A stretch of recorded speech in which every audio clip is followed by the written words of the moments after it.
Go around just sort of names and where folks are coming from. I'm Ted. I'm from Toronto. I'm 69. It's our age. Oh, I didn't say that. I meant more like Just say why you're interested. Yeah, like if you're part of an organization or etc. No, I'm not part of an organization. Okay. I'm just here because I am old. That's great. That's great. Thank you. Yes. Margot was in the hospital sector. Advocacy is my interest. So. Okay. Great. And it's Aisha. I am a master's student for disability studies, and after mistreatment, like disability and aging is a growing topic in me. Awesome. Great. And not enough on disabilities as research is out there. Yeah.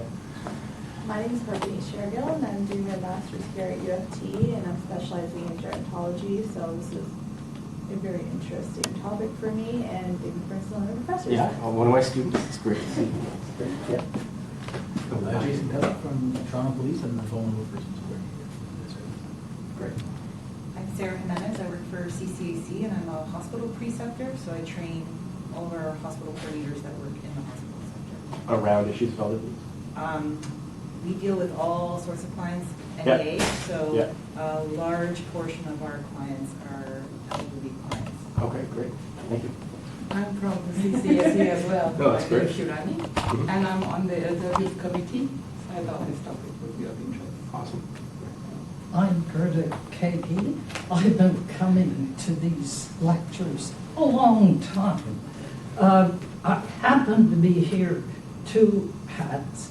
I retired faculty, Ryerson, public policy, but concerned friends for people living in long-term care, and I was explaining to David some of the inspection reports that I review are shocking about mistreatment. And I'm also on the Senior Pride Network, and there too I'm bringing issues around how the LGBTQ community is faced with issues. So whatever happened. Great. It sounds like your name should be in one of these raffles as well. Well, I go every year. And I'm Chris. I'm a senior research associate at the Institute for Life Course and Aging, and I also wear another hat as chief of the End of Life Issues Theme Team for the National Initiative for the Care of the Elderly. great. Thank you. Okay. So we'll dive right in here. Really, this is meant to be kind of an introduction to the issue of elder mistreatment. It's a relatively new domain of interpersonal violence, for example, compared to domestic violence, intimate partner violence, child abuse. In regards, not in regards to it happening, I mean, but in regards to it being sort of acknowledged as it's sort of its own issue, and it's certainly as a topic of research and scholarship. So, and I thought, people just generally, I mean, you've heard about it, but often people don't really know exactly what it means, what it is, etc. So I'm going to try to, sort of cover that ground today. Briefly talk about some of the, this doesn't actually show up on the screen, so that's okay. The sort of population aging, talk about elder mistreatment in the community, which is mostly where my research occurs, as well as a bit of stuff in long-term care settings.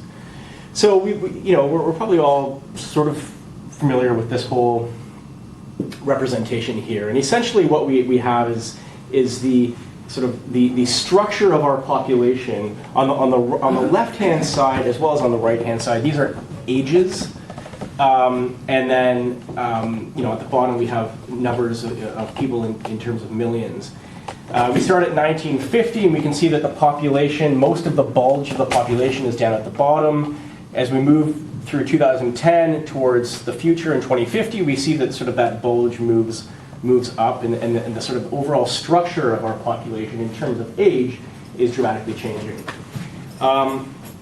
Now, there's obviously a few key reasons for this, and these tend to be the sort of the major forces behind that we talk about. Baby boomers declining birth rates, so people aren't having kids. And this is sort of specific to Canada, but, well, not specific, but this talk is generally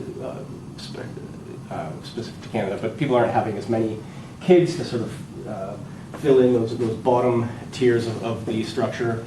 And people are living longer, so those upper tiers are being filled. So baby boomers, we hear about this term a lot. What does it actually mean? So there isn't sort of a strict definition of baby boomers, but if you were to follow one, you could be safe with this. It's technically, a person following World War II that was born between 1946 and 1964.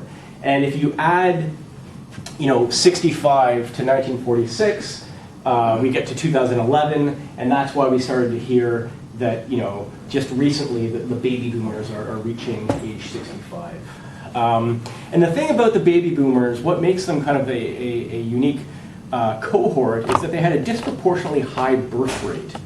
And I really like this graph here because it really shows, how unique of a cohort it is. So this is basically birth rates from the year 1900 up to 2009. And that sort of orange section there represents the birth rates between 1946 and 1964. And you can clearly see, there was a huge boom there in the rate of births for this cohort. And so that's where it comes from. And so that is, in part what explains this. In the first, on the left, in 1950, the baby boomers would be the lower rung. They would have been between 0 and 14 years of age. And so that lower rung has been slowly kind of increasing. Okay. And just in terms of life expectancy, I think this is a fascinating graph. This is the global female life expectancy. And you can see that it's, again, at the bottom from 1840 to sort of 2010-ish. And you can see that life expectancy has really increased dramatically. And also in a very linear fashion. You can ignore the colors, those just represent different countries, but basically it's the same trend. But the key here is that basically this linear trend averages out to about 3 months per year. Okay, so every year there's about an increase in 3 months to life expectancy. What I find fascinating about this graph is that there doesn't seem to be it doesn't seem to suggest that things are slowing down. And this has shocked demographers. They weren't expecting this.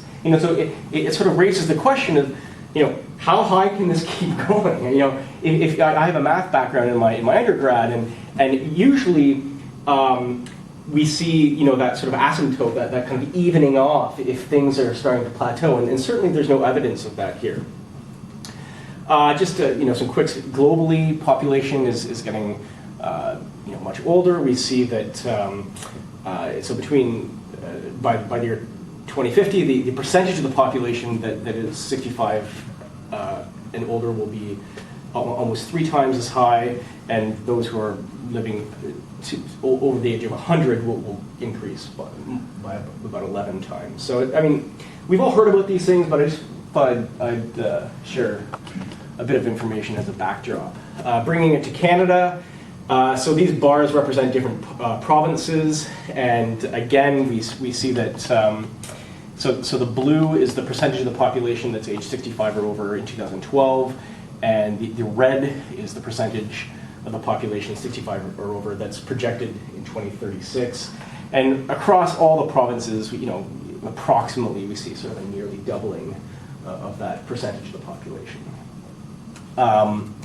One thing I just kind of want to highlight here in our sort of local environment in Ontario is we're actually at a very critical, period of our history as a province.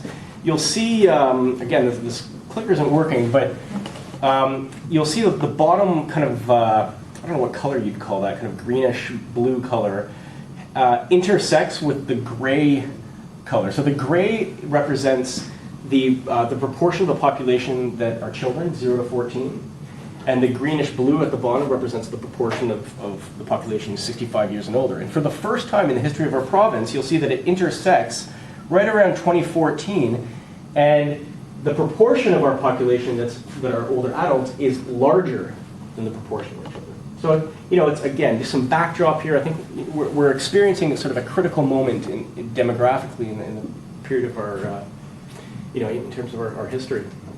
Okay, so what does this mean for elder mistreatment? Along with other issues facing older adults, not just elder mistreatment, but I think in particular elder mistreatment, because we really have no primary prevention initiatives in place, meaning we have no initiatives in place that would prevent it from happening in the first place. Okay, we've got some secondary sort of prevention response programs in place, but without any primary prevention in place, we would expect that the scope of this problem, the volume, the number of the absolute number of cases will increase in proportion with the growth of the population of older adults. Okay, so that's why a lot of that, this problem is just going to keep getting bigger and bigger and bigger. Again, barring the development of any kind of effective primary prevention, which is not at all on the horizon.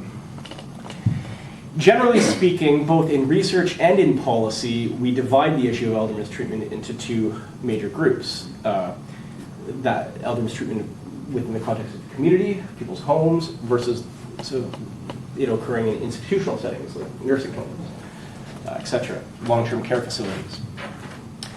Okay, so what is elder mistreatment? The kind of accepted definition of this issue, there are a couple out there, but this is kind of taken off is the most common, is that it's an intentional act or omission occurring in a relationship of trust which causes harm or serious risk of harm to a vulnerable older adult or deprives an older adult of basic needs. And in general, there are 5 types of elder mistreatment that people talk about. Okay, there's emotional abuse, physical abuse, sexual abuse, financial abuse, and then neglect. And conceptually, elder mistreatment falls at the intersection of these 3 sort of main concepts: vulnerability, older age, and a relationship of trust. So vulnerability, that just sort of refers to any type of impairment, the sort of impaired capacity for a person's self-care, self-protection, physical impairment, functional impairment, cognitive impairment, etc. Relationship of trust, this is sort of broadly defined as what we would conventionally or socially define as relationships in which you would expect there to be trust between the older adult and the person. So obviously any kind of family relationship, a professional relationship with a lawyer or social worker, etc. Any kind of caregiving arrangement, whether it's paid or informal. And so sometimes it's to understand what elder mistreatment is. It can be sort of helpful to see what it's not. Okay, and so we see these other kind of points in this figure. So elder mistreatment excludes self-neglect. Okay, generally we've come to accept this as a part of the definition, as well as stranger perpetrated events, like sort of crimes that happen on the street, like a sort of a random mugging or these financial scams that we hear about, and all of us get emails. So that would, and the reason it's excluded is because it doesn't include a relationship of trust. I'm going to come back to B in a second. And C, so that excludes the older age component, and therefore that would be sort of interpersonal violence that occurs, against adults with disabilities, for example. So what is the difference conceptually between domestic or intimate partner violence and elder mistreatment? Does anybody have a thought on this? Because I think this is one of the things that's most confusing.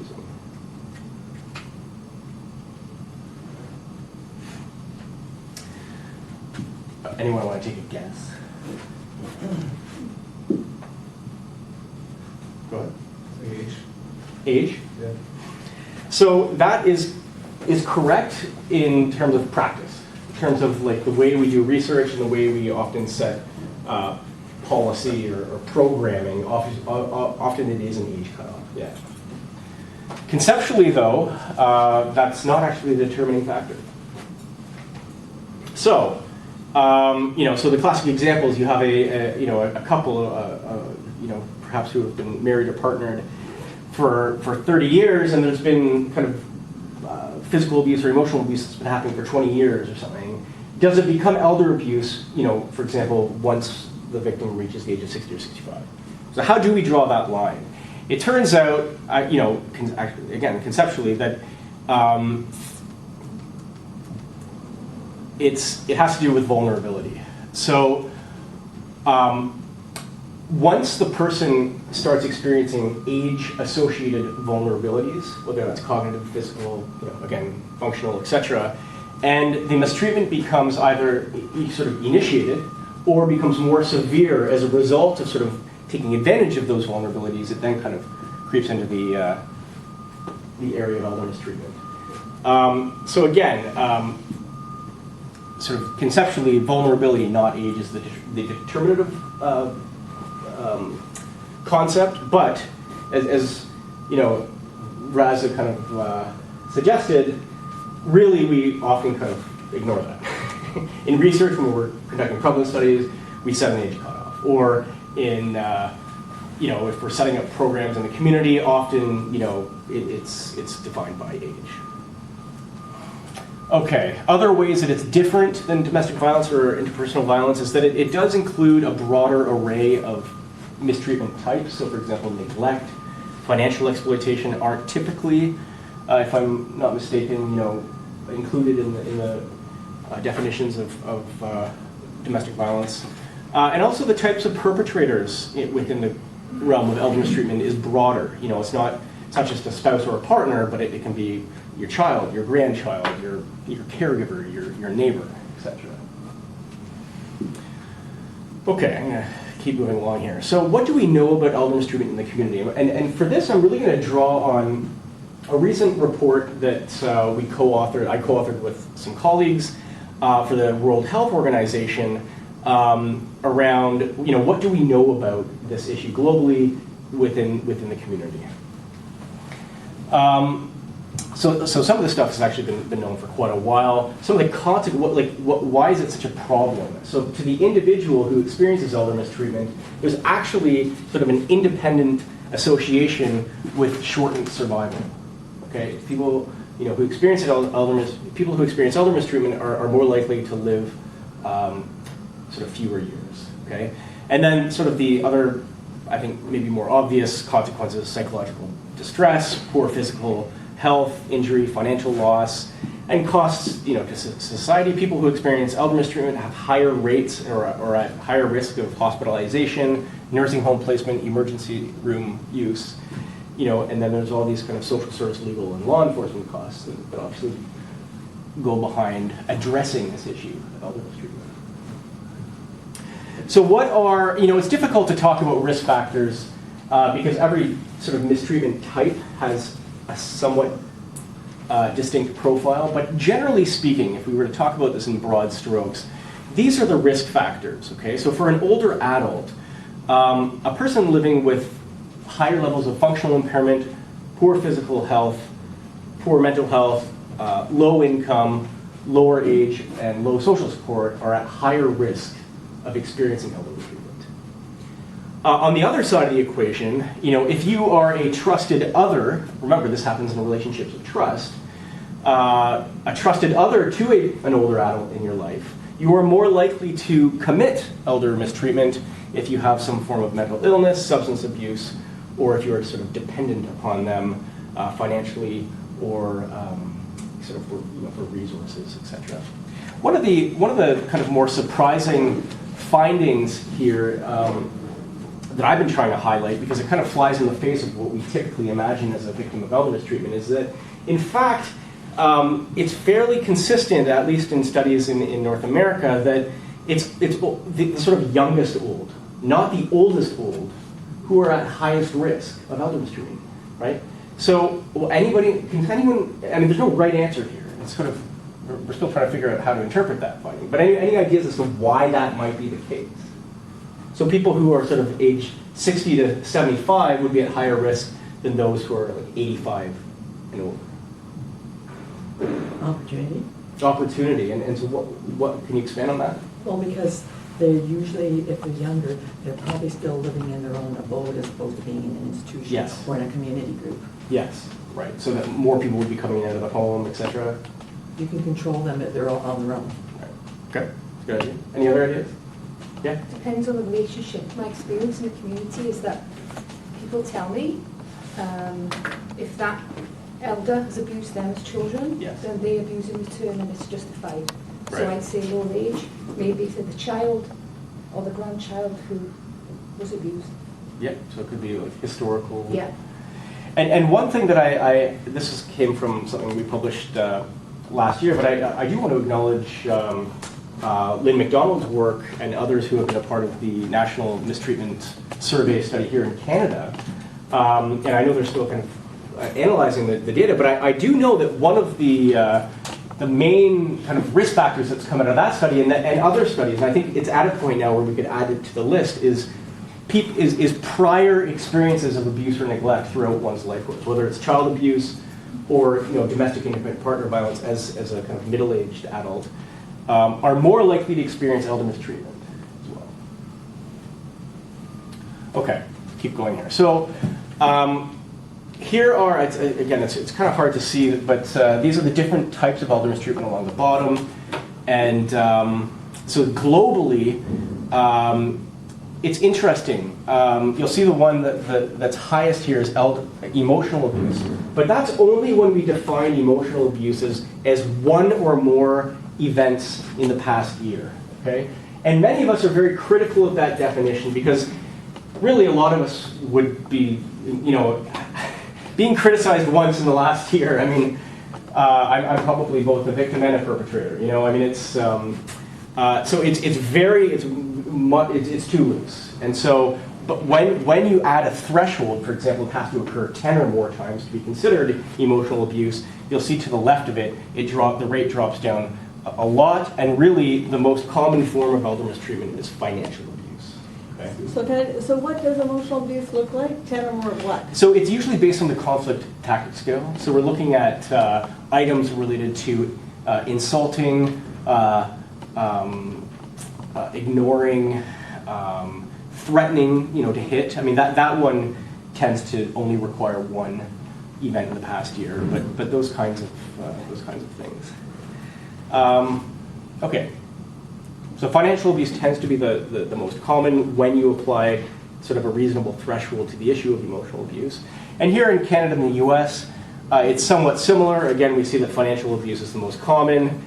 And in total, every year, the estimated sort of one-year prevalence of this issue is about 9.5%. So what that means is that every year, approximately 1 of every 10 older adults living in the community, and there's a couple caveats to this, and I'll get to in a second, experience some form of elder mistreatment. That's a huge number. 1 in 10. I mean, if we were to discover some medical illness tomorrow that had like nearly a 10% one-year prevalence rate, it would be it'd be shocking. There'd be tons of money thrown behind it. It'd be a huge public health crisis. This is a huge one-year prevalence, right? Okay, and there's actually reason to believe that it's an underestimation, if you can imagine. So the reasons for that is that all these prevalence studies tend to exclude older adults with cognitive impairment because it's hard to sort of do research with them. So, and we know that cognitive impairment is a risk factor. So you're excluding a particularly vulnerable subpopulation, who might actually have higher rates. You're also excluding older adults who live in institutional long-term care settings. Again, this is a subpopulation of older adults who are particularly vulnerable and may have higher rates. And finally, older adults just in general have a tendency to underreport sort of personal problems.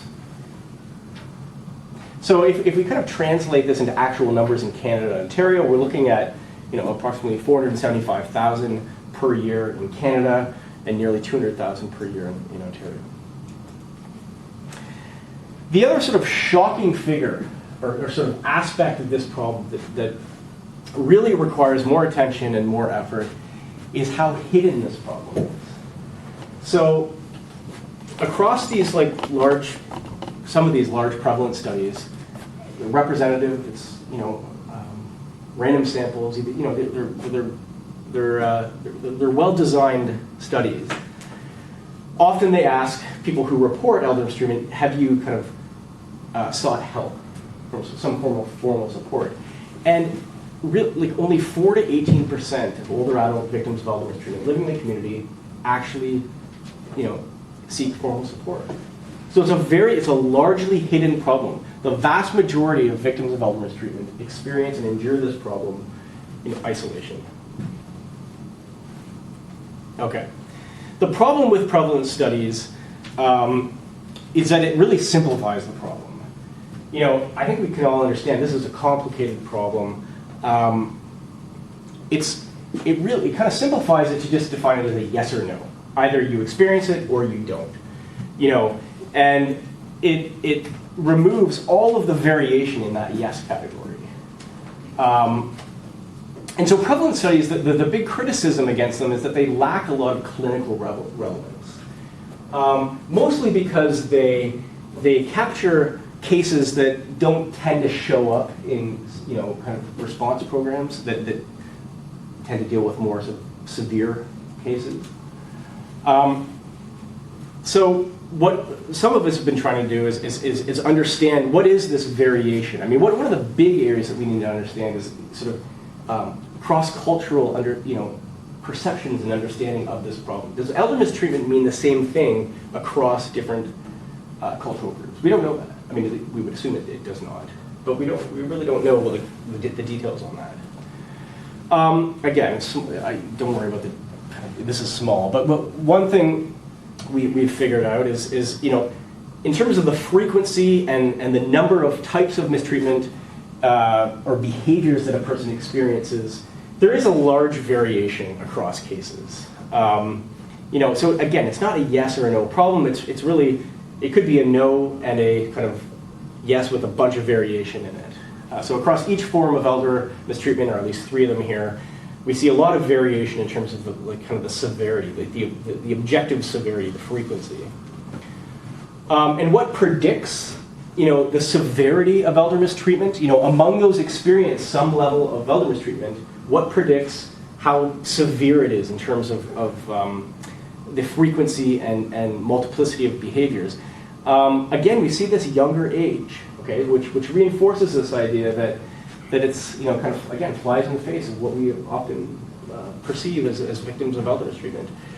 We also see that living alone with the perpetrator. So up until recently, it was always sort of thought that any sort of shared living arrangement involving an older adult was a risk factor for elder mistreatment, and it is. But to look at this in a bit more detail, it turns out that in regards to the severity of the problem, it's not just a shared living arrangement, rather it's when you live alone with the person. And do you have a comment? No, that makes sense. It makes total sense, yeah.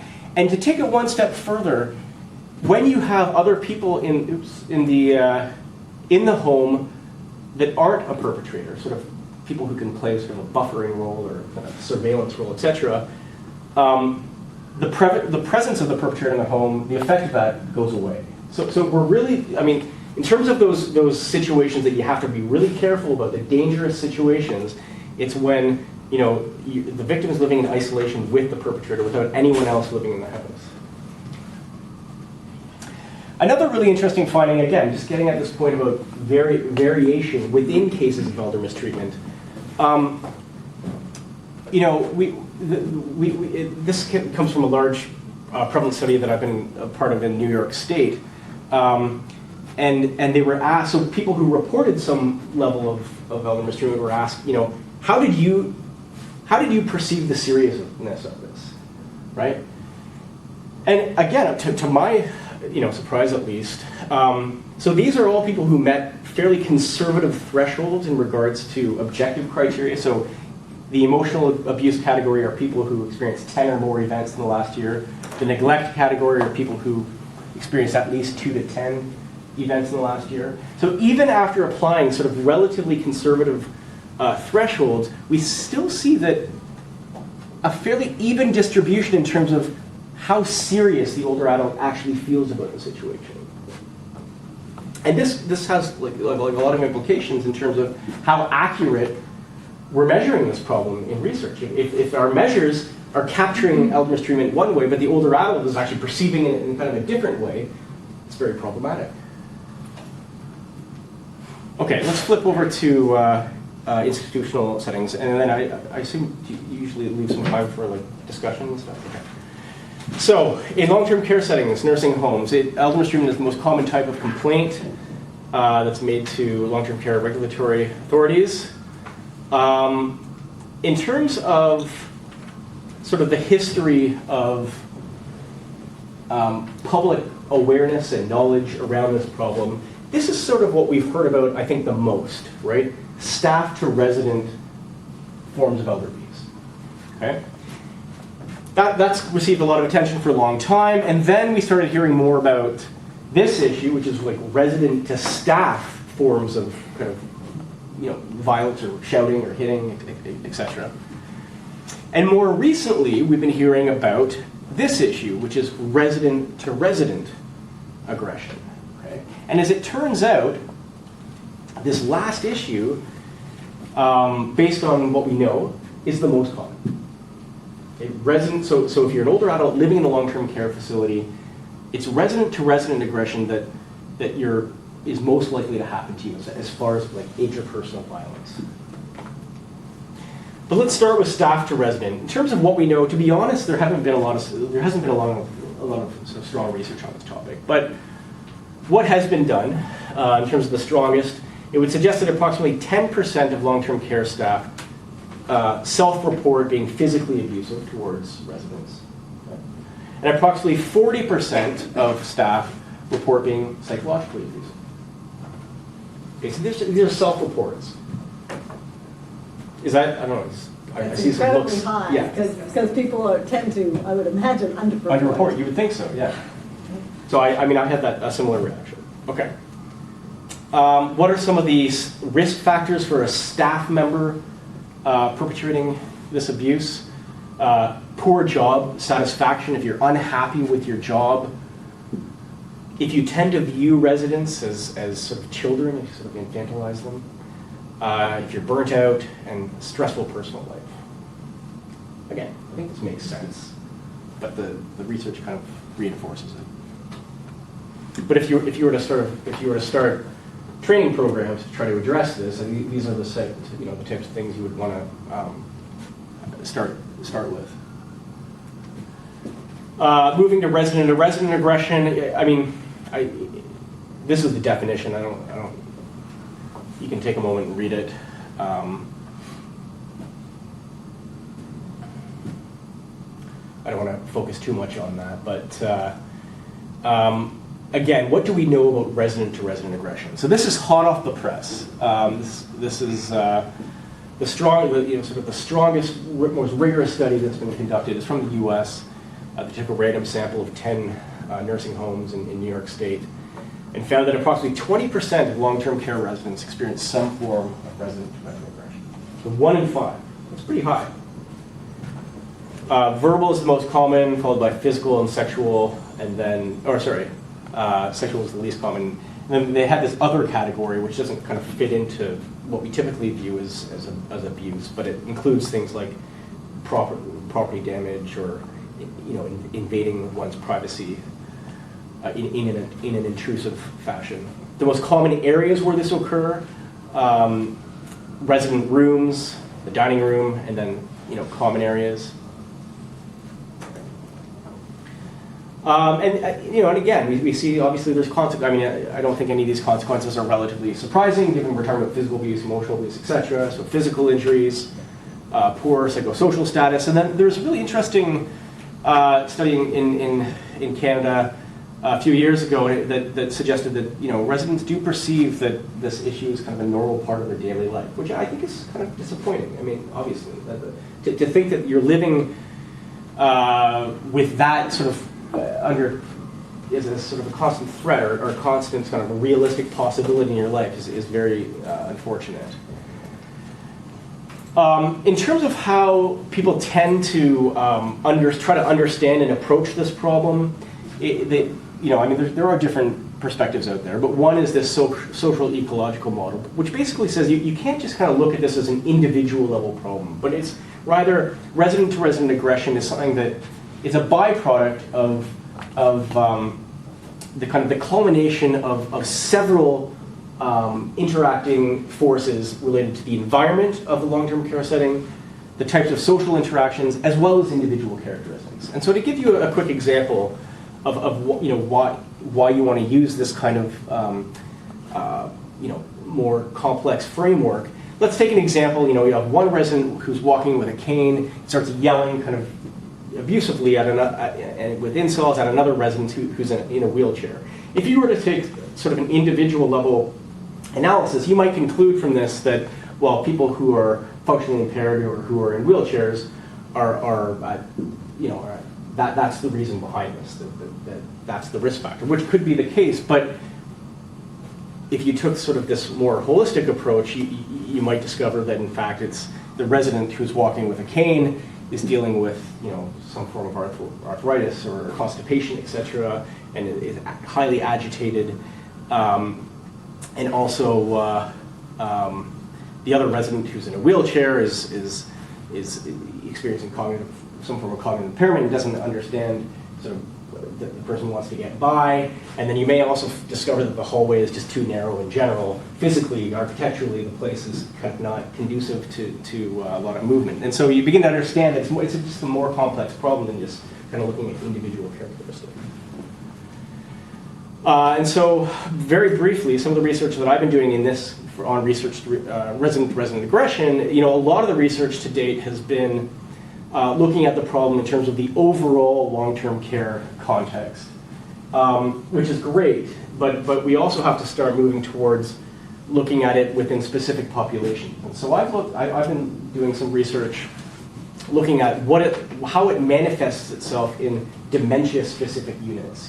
So units in which all of the residents have a fairly high level of cognitive impairment. So you would imagine that it might be a little different there than in the more general context.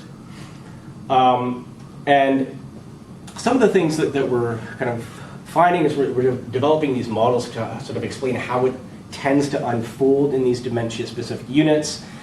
And if some of you are familiar with that whole responsive behavior terminology, this might sound familiar, but often what happens is that you have some person who's experiencing there's a source stimulus, whether it comes from within themselves or environmentally, and I'll give you examples in a second, and they have some unmet need in relation to that stimulus. So let's say it's pain, and then the unmet need is that the pain is not being addressed, and then there's some unintentionally disruptive behavior. Maybe they start yelling out, or they go over to another resident and sort of start touching them, etc.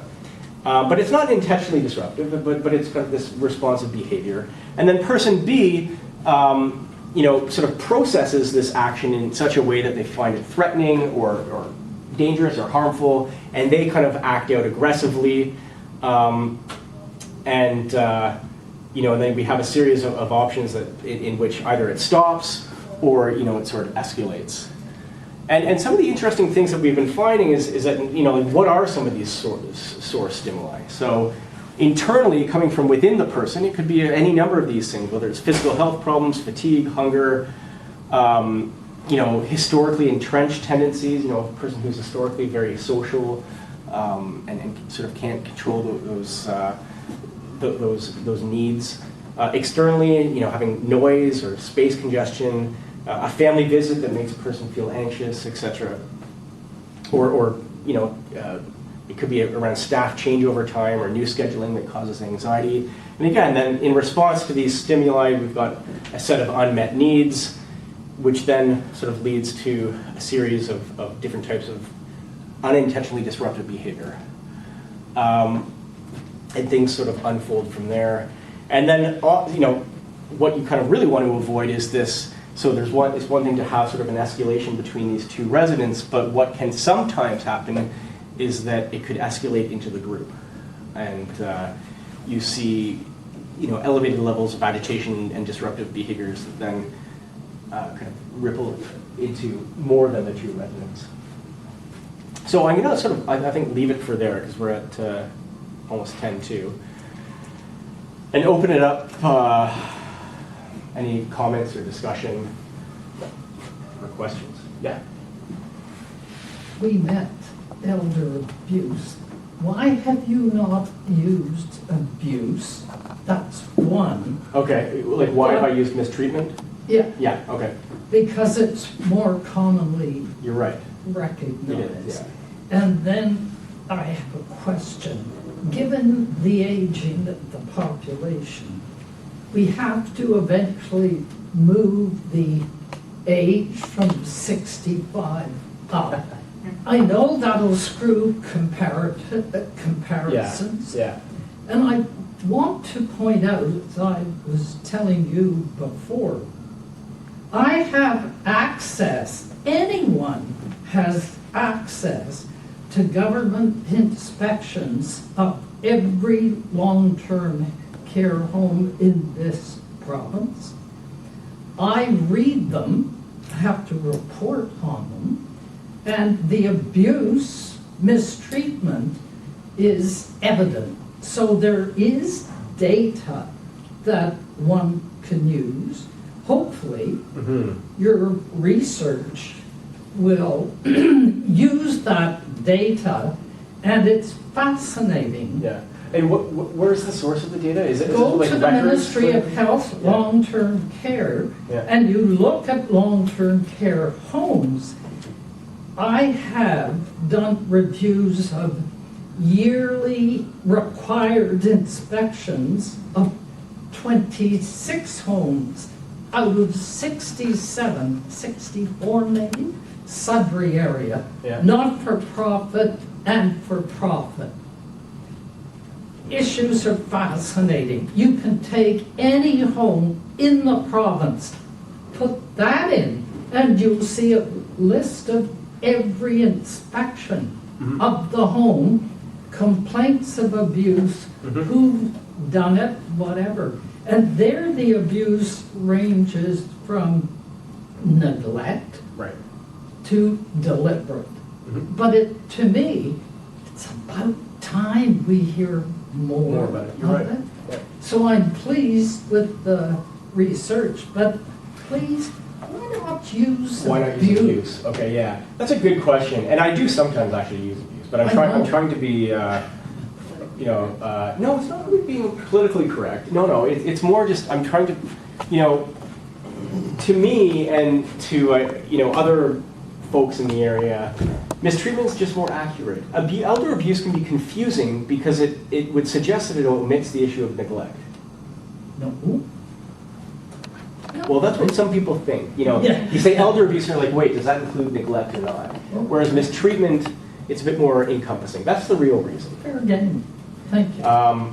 But you're right. I mean, sometimes I struggle with that because I think using the term elder abuse maybe gets more attention, like it's a bit more useful in terms of getting attention, because that's what the public I think generally. abuse is a abuse is a harsher term, right? It is harsher. Absolutely. So people tend to sort of neglect what is below that.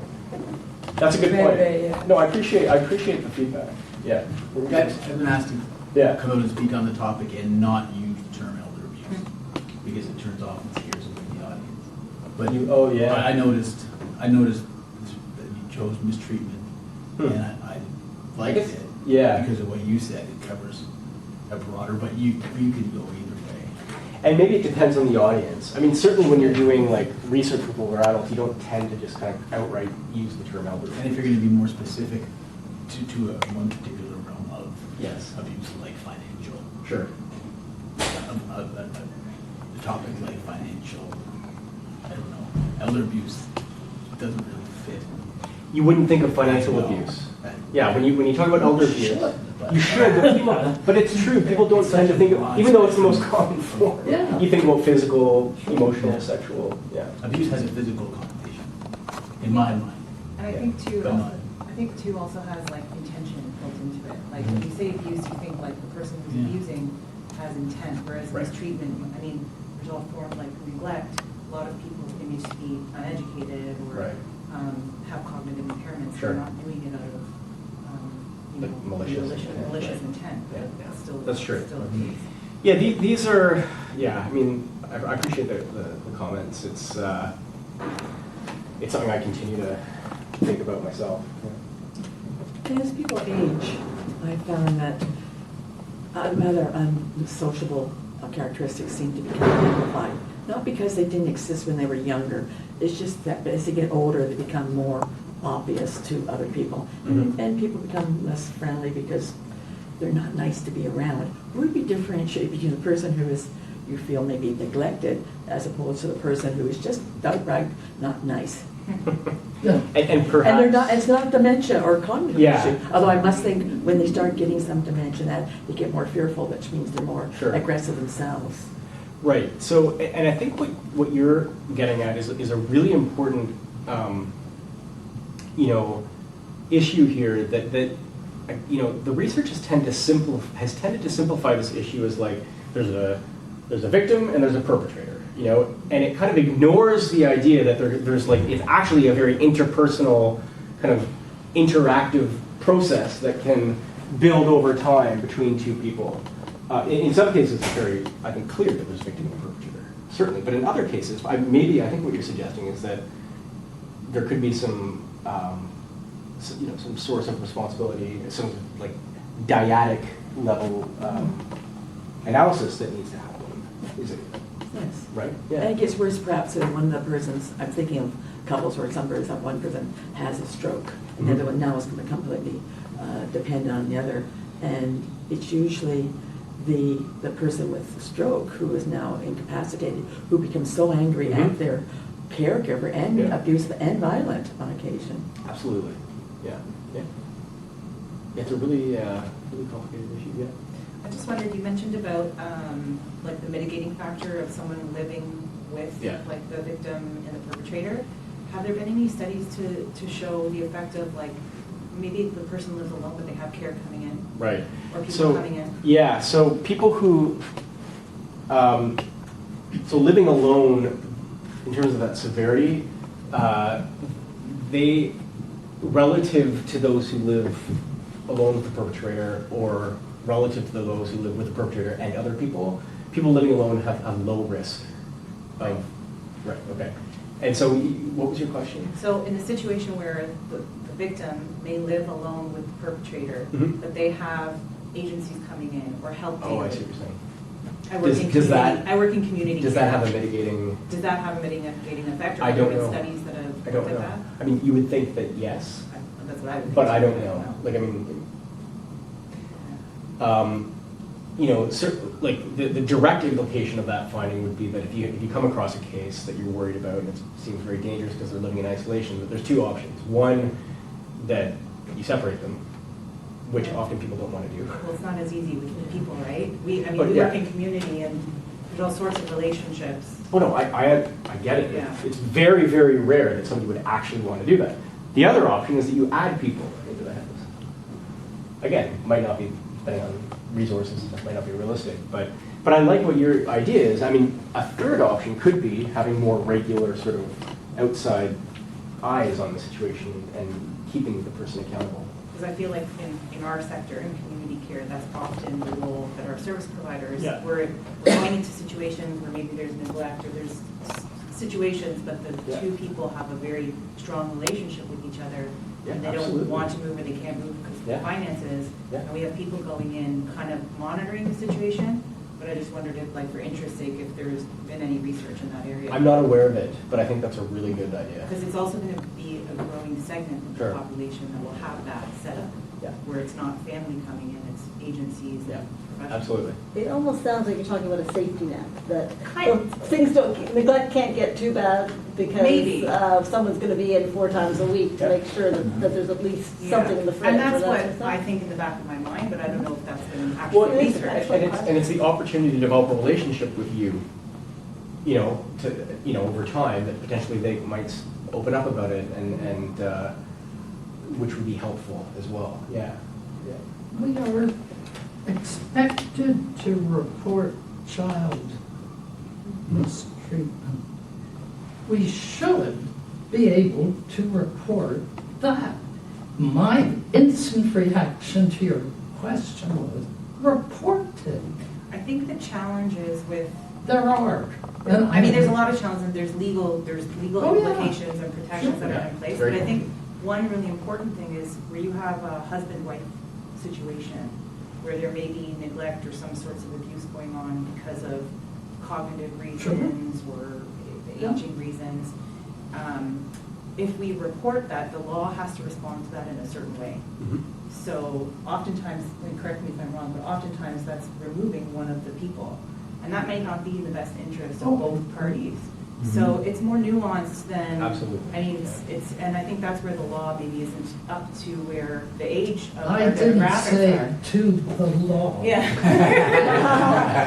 There are managers you report. I mean, they're Yeah. different levels. Yeah, no, you're right, and people hear mandatory reporting and they only think of like the one version that they know Yeah. about, right? When really there's infinite possibilities on how mandatory reporting could be, or mandatory, it could be mandatory duty, that let's say you're a professional that works with older adults, that you have to do something that, and that might be as little as providing information. But, it doesn't necessarily have to mean that you're calling the police or something. Yeah. Yeah. You mentioned staff to resident abuse. I'm assuming you mean people who are working directly with. Yeah. Would it include also if there's short of staff, management Sure. is neglecting, with staff on management understaffed? Yeah, I mean, that would be a big sort of contextual organizational level factor you definitely see that coming up. Again, there hasn't been a lot of, in terms of research, there's not a lot on that, but I mean, that's not to say that isn't a critical factor that might explain, or may not. I mean, I don't know that the solution is necessarily always just like hire more people, but. So what do you mean by staff? Staff, so the nurses, nursing aides, PSWs, people who are in regular contact with residents in a nursing home. But sometimes in cases, most cases, you can report the abuse and the client or the person who is being abused is not agreeable to being removed or they just want us to ignore the whole situation. Oh, yeah. Yeah, because, and That's if the majority of considered- cases, that's yeah. it. If they're considered, It's really complicated. I mean, we have to remember that it's the older adults, unless you sort of lack capacity, have the right to self-determination. And in most cases, the majority of cases, they would rather preserve family relationships. Yeah. They don't want to be alone. And maybe they're afraid that if they might be put in a nursing home or something, or, you can say something? Me? Yeah, no, yeah. No. Oh. They don't actually, they're not looking for some solution that involves like removing, like severing a relationship or removing a person or et cetera. Yeah. I think we've, yes. And I think that we should look at it culturally too. Yeah. From like an East Indian background, I know for a fact, I've experienced working in the domestic violence sector that a lot of women don't want to be taken away from their families, and I've had to, go with police officers to this home to, talk to them and see like, why don't you want to go? It's like a family expectation, and I'm sure that would encompass through their life experience until they're an older adult to want to stay in that unit because it's an expectation, even if they're miserable and it's violent. Right. So first I want to thank the audience for providing some excellent questions and comments. This was great, and it's lovely to have a mixture of older adults and as well as professionals in different sectors, which was wonderful. And we have a gift bug for thank you you. to thank you. And could we all give a hand of applause? Thank you so much. And one last item, the evaluation sheets, please finish and put them in the red box over there. Thanks so much.